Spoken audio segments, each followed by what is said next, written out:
നിങ്ങൾക്ക് ഇപ്പം 8647 എന്ന നമ്പർ അറിയാം. 8647. ഏതെങ്കിലും ഒരു അമേരിക്കയിൽ ജോലി ചെയ്യുന്ന ഒരാൾക്ക് 8647 എഴുതി അത് മിസൈലിനേക്കാളോ അപകടകരമാണ്. ഇപ്പം അത് ഇപ്പം ഈവൻ FBI അപ്പം അറസ്റ്റ് ചെയ്യും. FBI മുൻ ഡയറക്ടറെ അറസ്റ്റ് ചെയ്യും. അതിൽ 86 എന്തുകൊണ്ടാണ് എടുത്തത്? 786 എന്ന് പറയുന്ന നമ്പർ എടുത്തിട്ട് അതിനെ 86 ആക്കി മാറ്റിയതാണ്. കൊച്ചി പ്രതലമായിട്ടുള്ളൊരു സ്ഥലമാണ്. കൊച്ചിയുടെ ഹൈറ്റ് എല്ലാവർക്കും അറിയാം. എല്ലാ റെയിൽവേ സ്റ്റേഷനിലും MSL എന്ന് എഴുതി വെച്ചിട്ടുണ്ടാവും. അത് 30 മീറ്റർ ആണെങ്കിൽ കൊച്ചി ഫുൾ 30 മീറ്റർ ആണ്. അതേ സമയത്ത് ഇടുക്കിയിൽ പോകുന്ന സമയത്ത് ഒരു സ്ഥലം ഒരു പ്രതലം അല്ലല്ലോ, ഹൈറ്റ് കൂടുതലും കൊണ്ട്. അപ്പോൾ ആ ആവറേജ് ഹൈറ്റ് കൊടുക്കാൻ പറ്റില്ല. അപ്പോൾ ഈ പോകുന്ന മിസൈല് പ്രതലത്തിലല്ല ഉള്ളത്, ഹൈറ്റിൽ മാറിക്കൊണ്ടേയിരിക്കുന്നുണ്ട്. അതിനനുസരിച്ച് അതിൻ്റെ പ്രിസിഷൻ കിട്ടണമെങ്കിൽ 4 സാറ്റലൈറ്റ് പെർഫെക്റ്റ് ആയിട്ട് ഉപയോഗിക്കണം. എപ്പോഴും GPS position is on the ground level നോക്കിയിട്ടാണ് ചെയ്യുക. അപ്പോൾ നമ്മൾ ഈ മിസൈൽ അയക്കുമ്പോൾ ആലോചിക്കണം, അത് ഗ്രൗണ്ട് ലെവലിലല്ല, ഏത് ഹൈറ്റിലെത്തുമ്പോഴാണ് ഇതിൻ്റെ പൊസിഷൻ കാണേണ്ടതെന്നും കൂടി ഇതിനകത്ത് ഐഡൻറ്റിഫൈ ചെയ്യണം. അപ്പോൾ ഏത് മിസൈലാണെന്ന് ഐഡൻറ്റിഫൈ ചെയ്ത്, അതിൻ്റെ സ്പീഡ് ഐഡൻറ്റിഫൈ ചെയ്ത്, അത് ഏത് പൊസിഷനിൽ എപ്പോഴെത്തുമെന്ന് ഐഡൻറ്റിഫൈ ചെയ്ത്, ട്രജക്ടൈൽ മോഷനാണെന്ന് അറിഞ്ഞ് അവരിങ്ങോട്ടാണ് വരുന്നതെന്ന് കൃത്യമായി മനസ്സിലാക്കി ആ പാത്ത് ഡിഫൈൻ ചെയ്തിട്ട് വേണം ഞാൻ അതിന് ഇൻ്റർസെപ്റ്റ് ചെയ്യാം. ഇത് വലിയ മാത്തമാറ്റിക്സ് കമ്പ്യൂട്ടേഷനാണ്. സാറ്റലൈറ്റിൻ്റെ കാര്യമൊക്കെ പറയുകയാണെങ്കിൽ സാധാരണ ഒരു വീട്ടിൻ്റെ വലുപ്പം എന്ന് പറയാറില്ലേ, ആ വലുപ്പത്തിലുള്ള ഡയമീറ്റർ ആയിരിക്കും അതിനുണ്ടാവും. ഓക്കെ, 3 ബെഡ്റൂം അതിനകത്ത് കൊള്ളാൻ പറ്റുന്നതായിരിക്കും. അതിൻ്റെ ഹൈറ്റ് എന്ന് പറയുന്നത് ഒരു 18 നില കെട്ടിടമായിരിക്കും. അങ്ങനെ 3 ലെവലിലുള്ള സാധനങ്ങൾ ഉണ്ടാവും. ഇത്രയും ഒരു സാധനമാണ് ഗുസ്സ് മേപ്പോട്ട് പോകുന്നത്. ലോകമെമ്പാടും മിസൈലുകളുടെ ഒരു കാലമാണ്. ഒരു മിസൈല് പൊട്ടിക്കുന്ന പണം ഉണ്ടെങ്കിൽ ഒരു പക്ഷേ ചില ചെറിയ ചെറിയ രാജ്യങ്ങൾ പോലും സമ്പന്നമായി മാറിയേക്കാം. അതവിടെ നിൽക്കട്ടെ, അതിൻ്റെ ഒരു പൊളിറ്റിക്സ് അവിടെ നിൽക്കട്ടെ. നമുക്ക് മിസൈലിനെ പറ്റി കുറേ സംസാരിക്കാനുണ്ട്. ഇപ്പം നമ്മൾ കാണുന്ന മിസൈലുകൾ വളരെ ബഹളത്തോടുകൂടി കത്തി അലച്ച് പുക തള്ളി മുൻപോട്ട് പോകുന്ന മിസൈലുകൾക്കപ്പുറത്തേക്ക് ഇത്തരത്തിൽ വലിയ ബഹളമില്ലാതെ പാഞ്ഞു പോകുന്ന മിസൈലുകളെ പറ്റി ഒന്നറിയാൻ താല്പര്യമുണ്ട്. Today's episode is powered by മേളം കറി പൗഡർ. മിസൈലിൽ ഉപയോഗിക്കുന്ന റോക്കറ്റ്, അതേ റോക്കറ്റിൻ്റെ മുകളിൽ മിസൈലിന് ബോംബിന് പകരം ബ്ലാസ്റ്റ് ചെയ്യുന്നതിന് പകരം സാറ്റലൈറ്റ് വെച്ചാൽ അത് സാറ്റലൈറ്റ് ലോഞ്ചിങ്ങിന് ഉപയോഗിക്കുന്ന PSLV, ASLV, GSLV ഒക്കെ ആയിട്ട് മാറും. ചെറിയ ചെറിയ മിസൈൽ, അത് ഷോൾഡറിൽ കൊണ്ട് നടക്കാൻ പറ്റുന്ന വലുപ്പത്തിലുള്ള അടക്കമുണ്ട്. നമ്മുടെ സാധാരണ ഒരു ഇട്ടിരിക്കുന്ന ബെഞ്ചിൻ്റെ വലുപ്പം ക്ലാസ് മുറിയിൽ ആ വലുപ്പത്തിലുള്ളതാണ്. അതൊക്കെ ഉണ്ടാക്കുന്നത് DRDOയുടെ ഒരു സബ്സിഡറി ഓർഗനൈസേഷൻസ് ഒക്കെയാണ്. BDL ആണ്, ഭാരത് ഡൈനാമിക്സ് ലിമിറ്റഡ്. BDLൻ്റെ ഹെഡ് മിക്കവാറും മിലിറ്ററിക്കാരാണ്. പ്യുവർ സയൻറ്റിസ്റ്റ് ആവണമെന്നും ഇല്ലാന്ന് പറഞ്ഞു. മിലിറ്ററിയിൽ റാങ്കിൽ കയറി വരുന്നവരൊക്കെയാണ് അതിൻ്റെ ഹെഡ്. എവിടെയോ ലിങ്ക്ഡ് ആണ്, പക്ഷേ കണക്റ്റഡ് അല്ല. അതിൻ്റെ കാരണം മിസൈൽ മാൻ ഓഫ് ഇന്ത്യ എന്ന് പറയുന്നത് അബ്ദുൽ കലാമാണ്. Abdul Kalam space department work ചെയ്തിട്ടുള്ള നോളജ് വെച്ചിട്ടാണ് മിസൈൽ ടെക്നോളജിയിൽ യൂസ് ചെയ്തത്. കാരണം റോക്കറ്റ് ഒന്നാണ്. അപ്പം നമ്മൾ റോക്കറ്റ് എന്ന് പറയുന്നത് നേരെ മുകളിലേക്കല്ല പോകുന്നത്. നമ്മളെപ്പോഴും ഉരുണ്ട ഭൂമിയിലേക്ക്, നമ്മളിപ്പോൾ ഇവിടുന്ന് ഒരു കല്ലെടുത്തെറിഞ്ഞാൽ തെക്കോട്ടെറിഞ്ഞാൽ തിരുവനന്തപുരം വരെ പോകും. അതിൽ നിന്നും കുറച്ചും കൂടി എറിഞ്ഞാൽ അത് ശ്രീലങ്ക വരെ പോകുമെന്ന് വിചാരിക്കാം. പിന്നെയും കുറച്ചെറിഞ്ഞാൽ ഓസ്ട്രേലിയയുടെ കുറച്ചും കൂടി പടിഞ്ഞാറ് ഭാഗത്ത് പോകുമെന്ന് വിചാരിക്കാം. അതും കഴിഞ്ഞ് പറഞ്ഞാൽ എവിടെ പോകും? ഭൂമിയുടെ പുറത്ത് പോകും. അങ്ങനെയാണ് ഈ 140 കിലോമീറ്റർ അറ്റ്മോസ്ഫിയറിൻ്റെ പുറത്തേക്ക് അതിനെ തള്ളുന്നത്. അല്ലാതെ മുകളിൽ നേരെ വിട്ട് 140 കിലോമീറ്റർ അല്ല. അപ്പോൾ ഏകദേശം 8000 കിലോമീറ്റർ പോയിട്ടാണ് 140ൻ്റെ മുകളിൽ എത്തുന്നത്. കാരണം എർത്തിൻ്റെ ഡയമീറ്റർ എന്ന് പറയുന്നത് 6400 കിലോമീറ്റേഴ്സിനടുത്ത് വരും. ഇതൊക്കെ ആവറേജ് ആണ്, ഓരോ സ്ഥലത്തും ഡിഫറൻ്റ് ആണ്.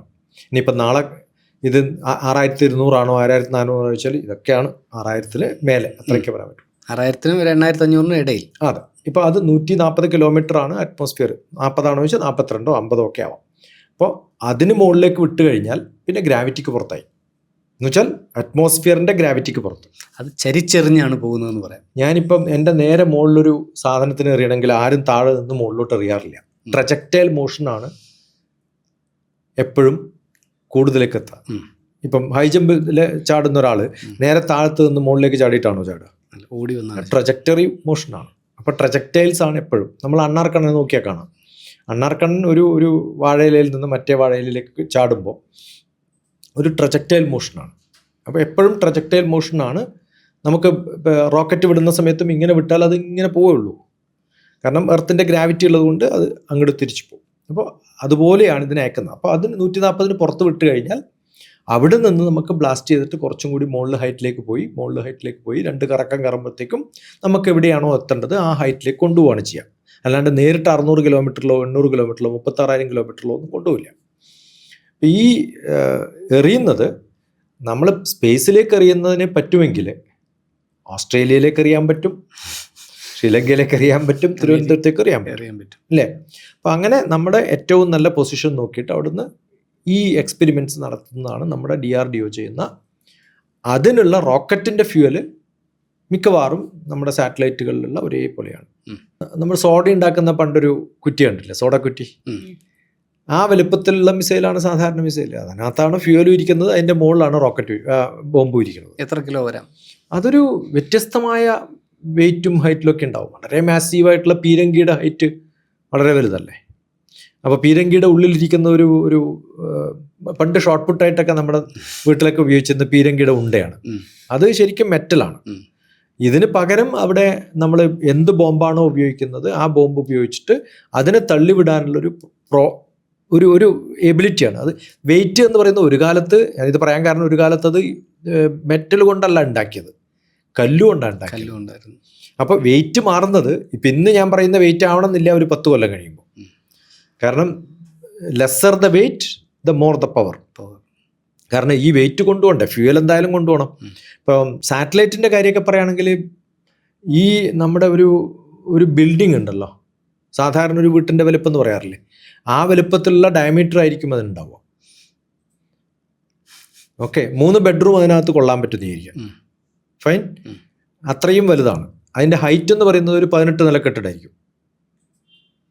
അങ്ങനെ 3 ലെവലിലുള്ള സാധനങ്ങൾ ഉണ്ടാവും. ഇത്രയും ഒരു സാധനമാണ് ഗുജിന്ന് മേപ്പോട്ട് പോകുന്നത്.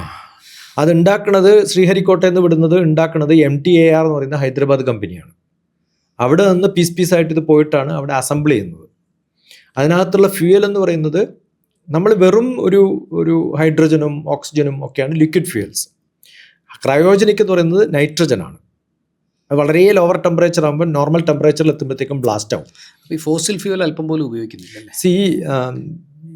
നൈട്രജനും ഓക്സിജനും എങ്ങനെയാണ് ഉണ്ടാവുന്നതെന്നൊക്കെ ചോദിച്ചു കഴിഞ്ഞാൽ ഇതിനൊക്കെ ശരിയാണ്, മനസ്സിലാകുന്നു. പിന്നെ ഇത് ഫ്യൂവൽ അതുപോലെ നമ്മൾ ലിക്വിഡാണ് ഏറ്റവും ബേസിക് ആയിട്ട് ഉപയോഗിക്കുന്നത്. പക്ഷെ ലിക്വിഡ് ഉപയോഗിച്ച് കഴിഞ്ഞാൽ കത്തിച്ചു കഴിഞ്ഞാൽ അങ്ങനെ തന്നെ ബ്ലാസ്റ്റ് ആവും. നമ്മുടെ ഈ കാറിലും പെട്രോൾ ഒഴിക്കുന്നത് അങ്ങനെ തന്നെ കത്തിക്കുന്നില്ല, അതിനെ പമ്പ് ചെയ്തിട്ട് ഓക്സിജനായിട്ട് മിക്സ് പമ്പ് ചെയ്തിട്ട് കമ്പസ്റ്റൻ ചേംബറിൽ എത്തുമ്പോഴാണ് സ്പാർക്ക് കൊണ്ടത് കത്തുന്നത്. അപ്പോൾ അങ്ങനെ ഇഞ്ചക്ട് ചെയ്ത് കത്തിപ്പിക്കുന്ന നമ്മുടെ സാധാരണ മോട്ടോർ വെഹിക്കിളിൻ്റെ മെത്തേഡ് ഇതിനകത്ത് ഉപയോഗിക്കാൻ പറ്റില്ല. അപ്പോൾ അതിന് പകരം ചെയ്യുന്നത് ഇതിനെ സ്ലോ ഡൗൺ ചെയ്യാൻ വേണ്ടിയിട്ട് പോറസ് മീഡിയം എന്ന് പറയും. പോറസ് എന്ന് പറഞ്ഞാൽ കുറേ സോളിഡ്സും കൂടി ഇടും. നമ്മുടെ വെള്ളം അടിച്ചു തെളിച്ച് പോകുന്ന ഒരു പുഴ, അതിനകത്ത് കുറേ കല്ലുകൾ ഉണ്ടായാലും എന്ത് പറ്റും, പുഴക്ക് കുറച്ചും കൂടി ഒരു സ്ലോനെസ് ഉണ്ടാവും ഒഴുക്കിന്, അങ്ങനെ അങ്ങോട്ട് അടിച്ചു പോവില്ല. അതുപോലെ പോറസ് മീഡിയമാണ്. എൻ്റെ PhD തന്നെ പോറസ് മീഡിയം റേഡിയേഷനാണ്. അപ്പോൾ ഈ പോറസ് മീഡിയത്തിലൂടെയാണ് ഇതിന് പോവുക. അപ്പോൾ നമ്മൾ താഴത്ത് കൊടുക്കുന്ന സമയത്ത് ഇത് പതുക്കെ മുകളിലോട്ട് പോവുള്ളൂ. അപ്പോൾ കുറേ സമയം ഇതിന് കത്താനുള്ള സമയമുണ്ട്. കുറേ സമയം എന്ന് പറഞ്ഞാൽ 20 മിനിറ്റ് 24 മിനിറ്റ് ഒക്കെ കേട്ടോ. അപ്പോൾ ആ സമയമാകുമ്പോഴത്തേക്കും നമുക്ക് ഇതിനെ പുറത്തേക്ക് ചാടിക്കാൻ പറ്റുമ്പോൾ ഈ ചേംബർ അതുപോലെ തന്നെ കടലിലേക്ക് ഇടും. അത് മാസീവായിട്ടുള്ള ഷെല്ലായി പോകും, വെറും ഷെല്ലായിട്ട് മാറും. അത് ആ ചേംബർ, ആ പുറകിലുള്ള ചേംബർ, അത് റീയൂസ് ചെയ്യാൻ പറ്റുന്ന മെത്തഡൊക്കെ ഇപ്പം നമ്മൾ ആലോചിക്കുന്നുണ്ട്. അതുപോലെ അങ്ങനെ പോയി 3 ലെവൽ. അതുകൊണ്ടാണ് സ്റ്റേജ് 1, സ്റ്റേജ് 2, സ്റ്റേജ് 3. ഈ റോക്കറ്റ് വിടുന്ന സമയത്ത് പറയുന്നേക്കാം stage 1 ejected successfully, stage 2 ejected successfully, അങ്ങനെ സ്റ്റേജ് 3, സ്റ്റേജ് 4 ആകുമ്പോൾ ക്രയോജനിക്ക്. അങ്ങനെയാണ്. അപ്പോൾ ആ സമയത്ത് കുറച്ചും കൂടി ബൂസ്റ്റർ കുറച്ച് കൂടുതലായിരിക്കും. ഇതിനൊക്കെ കൺട്രോൾ ചെയ്യാനുള്ളത് ഈ മിസൈൽ എന്ന് പറയുമ്പോൾ ഇതൊന്നുമില്ല. ആ ചെറിയ സാധനത്തിൽ അങ്ങോട്ട് കത്തിച്ച് വിട്ട് കഴിഞ്ഞാൽ നേരെ അങ്ങോട്ട് പോകും. ഒന്നൊരു കൺസ്ട്രക്റ്റീവായ കാര്യത്തിന് വിടുന്നതും മറ്റേത് ഡിസ്ട്രക്റ്റീവായ കാര്യം. അല്ല, ഇത് ഡിസ്ട്രക്റ്റീവ് ആണ് എന്ന് പറയുന്നത് കറക്റ്റായിട്ട് പറയാൻ പറ്റില്ല. അല്ല, മിസൈൽ പോകുന്നത് പൊട്ടിത്തെറിക്കാനാണല്ലോ. അതെ, പൊട്ടിത്തെറിക്കാൻ പല കാര്യങ്ങളും. ഇപ്പം നമ്മൾ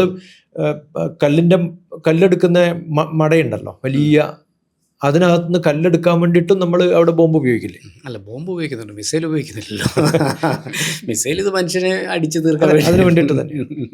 ഓക്കെ, അപ്പോൾ ഈ ഫ്യൂവല് ഇന്ന് നമ്മൾ ഉപയോഗിക്കുന്നതൊക്കെ ഇത്തരം ലിക്വിഡാണ്. അതിൽ സോളിഡ് ലിക്വിഡ് മിക്സ്ചറാണ്, പിന്നെ ഗ്യാസ് ആണ്. അത് പ്ലാസ്മയും ഇലക്ട്രിസിറ്റിയും ഉപയോഗിച്ച് ചെയ്യാൻ പറ്റുന്ന സമയത്ത് ബ്ലാസ്റ്റ് ചെയ്യാൻ പറ്റുമ്പോൾ കുറച്ചും കൂടി സ്പീഡ് കൂടും. അതാണ് ഇപ്പോൾ ഫ്രാൻസോ മറ്റോ കണ്ടുപിടിച്ചു. അത് കുറേ സ്ഥലത്ത് ഇതിനെ എക്സ്പെരിമെൻറ്റ്സ് എപ്പോഴും നടക്കുന്നുണ്ടാവും. അതിനേക്കാളും പവർഫുൾ ആയിട്ടുള്ളതാണ് ന്യൂക്ലിയർ. ഇപ്പം നമ്മുടെ സബ്മറീൻസ് ന്യൂക്ലിയർ ആണ്, എയർക്രാഫ്റ്റ് ന്യൂക്ലിയർ ആണ്, റോക്കറ്റ്. അമേരിക്കയിൽ ചില ഷിപ്പുകൾ ന്യൂക്ലിയർ ഉണ്ട്, വരാം.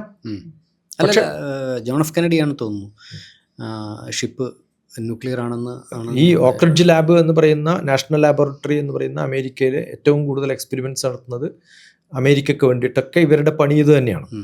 അപ്പോൾ ഈ ഇത്തരം എക്സ്പെരിമെൻറ്റ്സ് ഓരോ ഫ്യൂവലിലും മാറ്റിമറിച്ചു നോക്കിക്കൊണ്ടേയിരിക്കുന്നുണ്ട് എല്ലാവരും.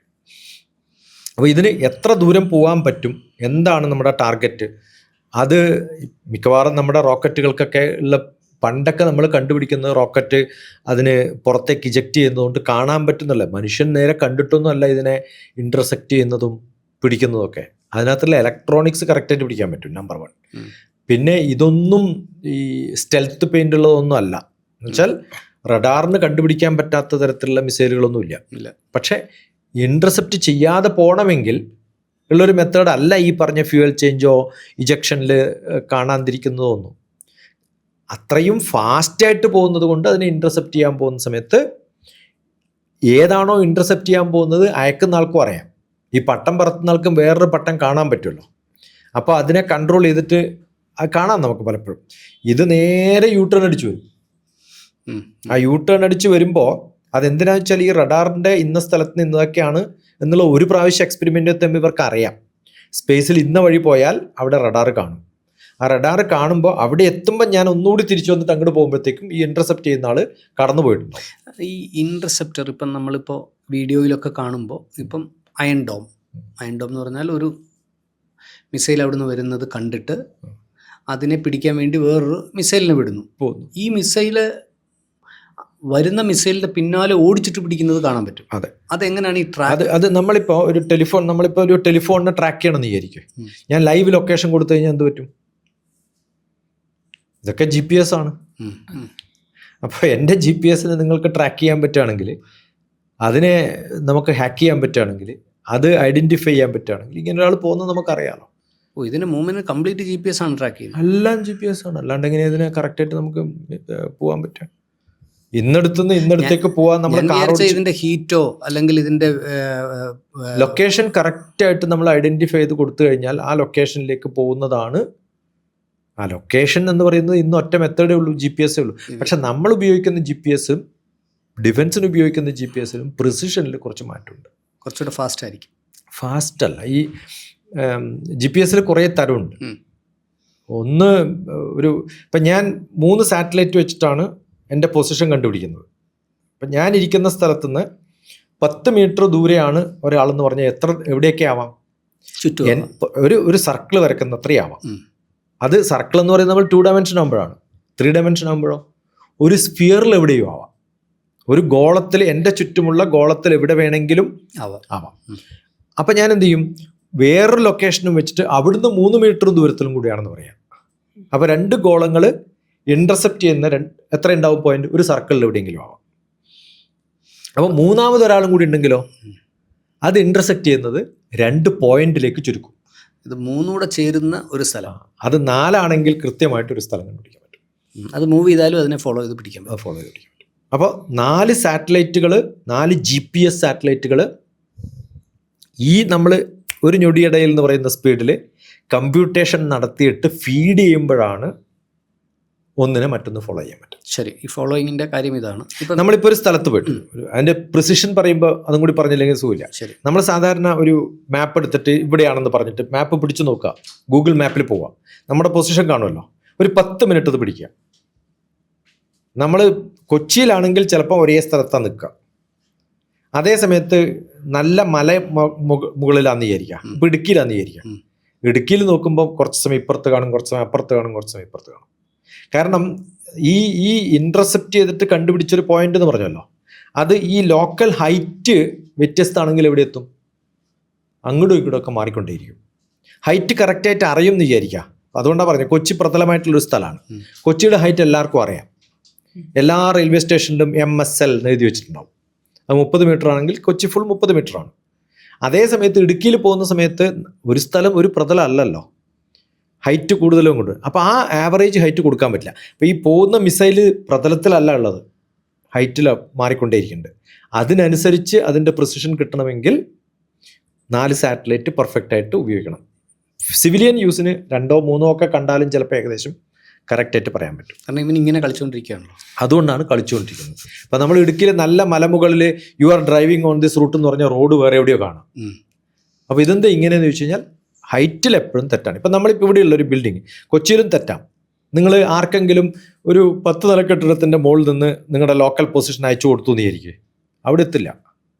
അയാൾ പോകുന്നത് വേറെ ഏതെങ്കിലും ലൈനിലാണ്. സത്യമാണ്. അത് കാരണം എന്ന് വെച്ചാൽ എപ്പോഴും GPS position is on the ground level നോക്കിയിട്ടാണ് ചെയ്യുക. അപ്പം നമ്മൾ ഈ മിസൈൽ അയക്കുമ്പോൾ ആലോചിക്കണം, അത് ഗ്രൗണ്ട് ലെവലിലല്ല, ഏത് ഹൈറ്റിലെത്തുമ്പോഴാണ് ഇതിൻ്റെ പൊസിഷൻ കാണേണ്ടതെന്നും കൂടി ഇതിനകത്ത് ഐഡൻറ്റിഫൈ ചെയ്യണം. അപ്പോൾ ഏത് മിസൈലാണെന്ന് ഐഡൻറ്റിഫൈ ചെയ്ത് അതിൻ്റെ സ്പീഡ് ഐഡൻറ്റിഫൈ ചെയ്ത് അത് ഏത് പൊസിഷനിൽ എപ്പോഴെത്തുമെന്ന് ഐഡൻറ്റിഫൈ ചെയ്ത് ട്രജക്ടൈൽ മോഷനാണെന്ന് അറിഞ്ഞ് അവരിങ്ങോട്ടാണ് വരുന്നതെന്ന് കൃത്യമായി മനസ്സിലാക്കി ആ പാത്ത് ഡിഫൈൻ ചെയ്തിട്ട് വേണം ഞാൻ അതിന് ഇൻ്റർസെപ്റ്റ് ചെയ്യാൻ. ഇത് വലിയ മാത്തമാറ്റിക്സ് കമ്പ്യൂട്ടേഷനാണ്, അത്ര എളുപ്പമുള്ള സംഭവം. ഇന്ത്യയിൽ അല്ല, അതിനകത്ത് ഒറ്റ കാര്യമാണ്, നമ്മൾ ഫ്യൂവലിനെ പറ്റിയാണ് സംസാരിച്ചു തുടങ്ങി. അപ്പം ഇപ്പം 5 ടണ്ണുള്ള ഒരു മിസൈൽ, ഇതിൽ ഫ്യൂവലിന് എത്ര ആവറേജ് 80% മുതൽ 90% വരെ ഉണ്ടാവും. അപ്പം നമ്മുടെ ഇന്ത്യൻ സാറ്റലൈറ്റ് ലോഞ്ച് ചെയ്യുന്നതിൽ സാറ്റലൈറ്റും വെഹിക്കിളും എല്ലാം കൂടി നോക്കുന്നതിൻ്റെ ഒരു 80 മുതൽ 85% വരെ. അല്ലെ, സാറ്റലൈറ്റിന്റെ കേസിൽ. മിസൈലിന്റെ കേസിലും അതുപോലെ തന്നെയാണ്. കാരണം മിസൈലിന് ചെറുതാവുന്നതോടും പെർസെൻറ്റേജ് കൂടും. അതെ, വലുതാവുന്ന സമയത്തുള്ള പെർസെൻറ്റേജ് പോലെ അല്ലല്ലോ ചെറുതാവുമ്പോൾ. അപ്പോൾ എത്രത്തോളം ചെറുതാവുന്നോ ഈ കണ്ടെയ്നറിൻ്റെ വെയിറ്റ് എന്ന് പറയുന്നത് അങ്ങനെ കുറക്കാനൊന്നും പറ്റില്ല. അതിൽ ഏറ്റവും വലിയൊരു തമാശ ഇതിനകത്ത് എന്താ വെച്ചാൽ നമുക്ക് ഏത് സാധനവും ടെസ്റ്റ് ചെയ്യാം, എന്നിട്ട് നല്ലതാണോ മോശമാണോ എന്ന് പറയാം. മിസൈൽ ടെസ്റ്റ് ചെയ്ത് നല്ലതാണോ മോശമാണോ എന്ന് പറയാം. പൊട്ടുമില്ലോ എന്ന് പറയാം. അത് പൊട്ടിയാൽ പിന്നെ അത് ഉപയോഗിക്കാൻ പറ്റില്ലല്ലോ, പിന്നെ ടെസ്റ്റ് ചെയ്തിട്ട് എന്താ കാര്യം. അല്ല, അപ്പോൾ ഇതിനകത്ത് അപ്പം ഞാൻ ഇപ്പോൾ കണ്ടെത്തിയ പുതിയ, അതായത്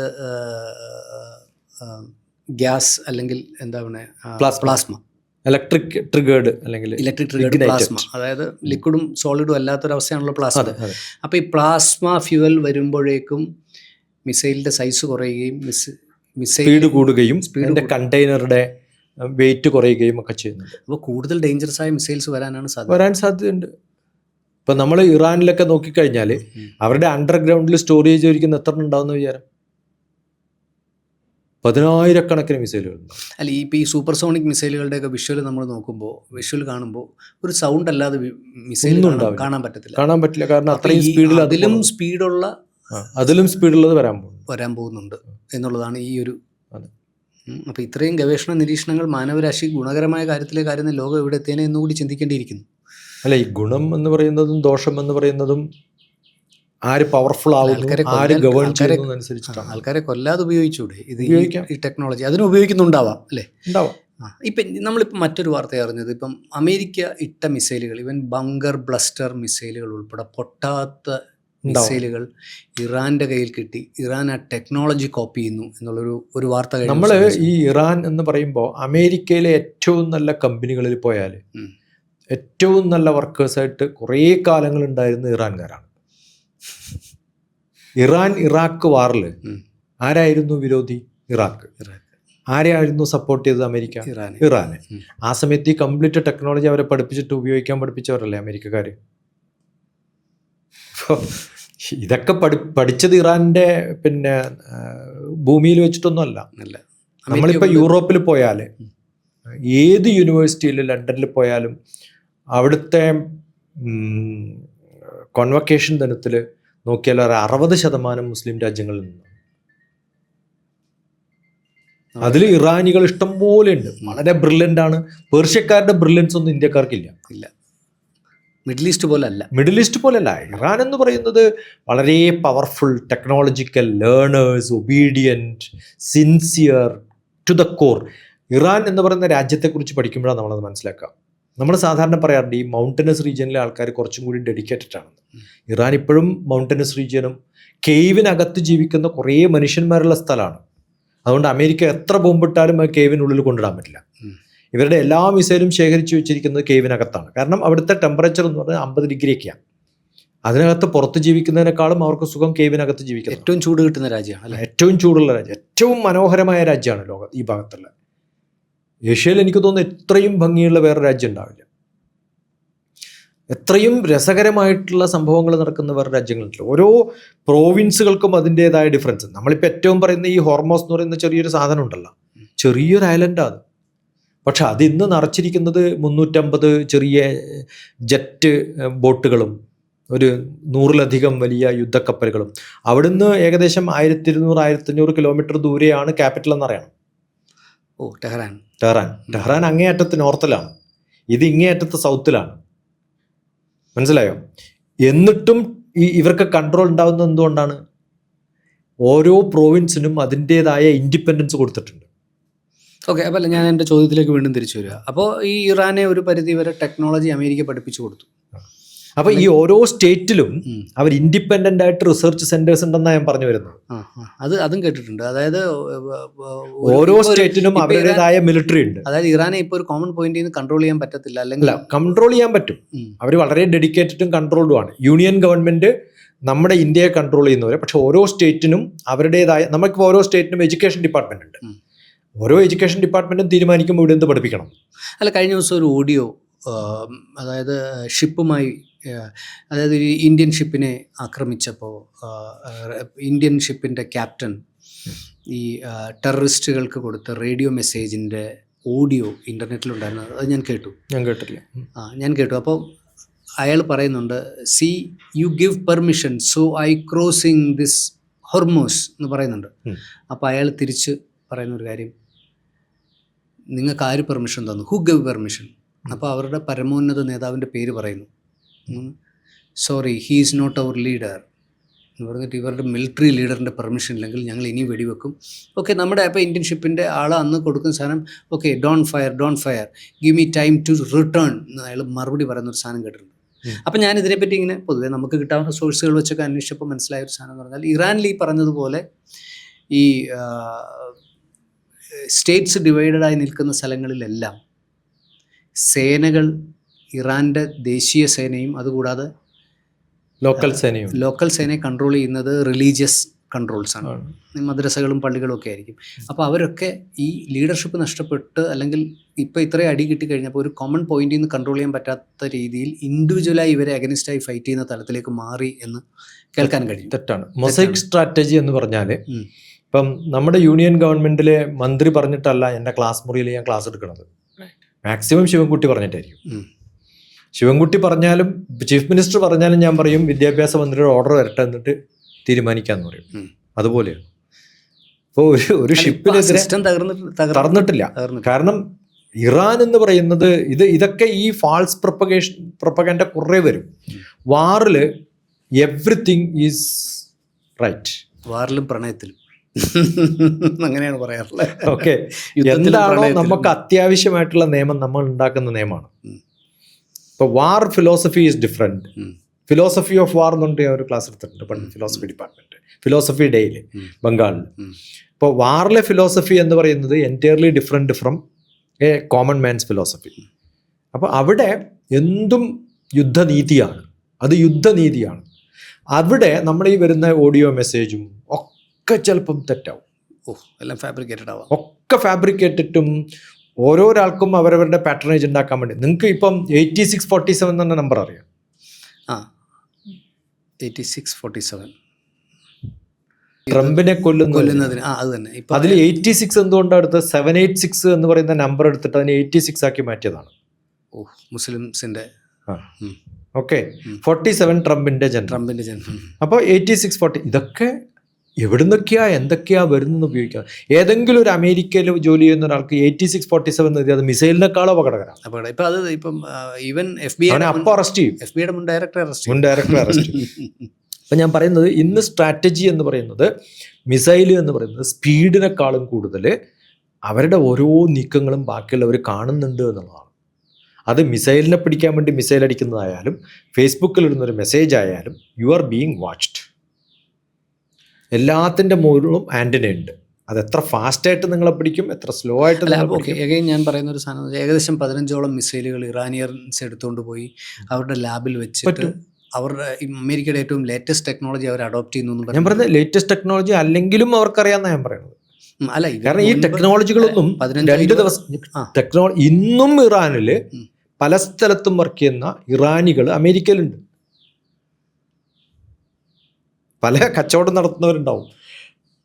അത് ഇറാൻ്റെ സപ്പോർട്ടീവ് ആണോ? ഇതൊക്കെ ഇന്നുണ്ടാവുന്നതല്ല. ഇവർ ഓരോ ദിവസവും കമ്പ്യൂട്ട് ചെയ്ത് കാൽക്കുലേറ്റ് ചെയ്തിട്ടുണ്ട്. ഈ വാരം നമ്മൾ തുടങ്ങുമ്പോഴല്ലേ നമ്മൾ അറിയുള്ളൂ, ഇല്ലേ? ബഹ്റിനിൽ അമേരിക്കക്കാർക്ക് അറിയാം, അവിടെ വർക്ക് ചെയ്യുന്ന അമേരിക്കൻ ഡിഫൻസിൻ്റെ വർക്ക് ചെയ്യുന്ന സാധാരണ ഇന്ത്യക്കാരന് പോലും അറിയാം.